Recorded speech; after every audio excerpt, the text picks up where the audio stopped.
तर नाशिकमध्ये विश्व मराठी साहित्य संमेलन पार पडलेलं आहे। विश्व मराठी साहित्य संमेलनाला मुख्यमंत्री फडणवीस, उपमुख्यमंत्री सुनेत्रा पवार उपस्थित होत्या। विश्व मराठी साहित्य संमेलनामध्ये भालचंद्र नेमाडे यांना साहित्य भूषण तर श्रीनिवास कुलकर्णी यांना विंदा करंदीकर जीवनगौरव पुरस्काराने सन्मानित केलं जातं।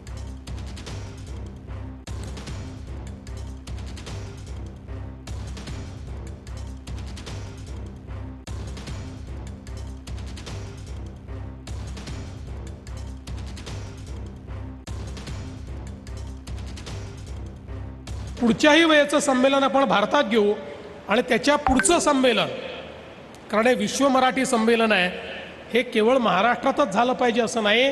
त्यामुळे त्याच्या पुढचं मराठी संमेलन हे मात्र इथे आमंत्रित करावं। धन्यवाद।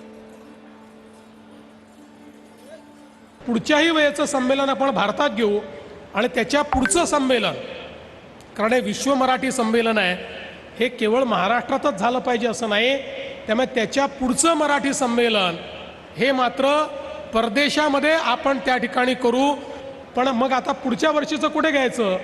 तर आता मंत्री महोदयांना माझी विनंती आहे की आता पुढचा मान हा विदर्भाला द्या आणि विदर्भामध्ये पुढचं जे काही 5वं विश्व मराठी संमेलन आहे हे आपण विदर्भामध्ये करावं, अशी आग्रहाची मागणी ही मी मंत्री महोदयांकडे या ठिकाणी करतो आणि ते निश्चितपणे ती मान्य करतील हा विश्वास या ठिकाणी व्यक्त करतो।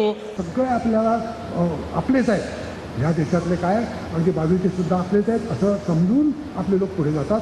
हा मराठी लोकांचा काय म्हणायचं अतुलनीय असा जो काही गुण आहे तो आपण वाढवला पाहिजे। आपली जी मातृभाषा आहे, म्हणजे आईने शिकवलेली भाषा, त्याला मातृभाषा म्हणतात। मातृभाषेचा हा अंक आहे। तर आपली आई जशी आपल्याला वंदनीय आहे तशी आपली भाषाही वंदनीय आहे आणि तिचं जे आहे ते आपण मान्य केलं पाहिजे। की कुठेही मी जाईन तर मी मराठीतच विचार करेन।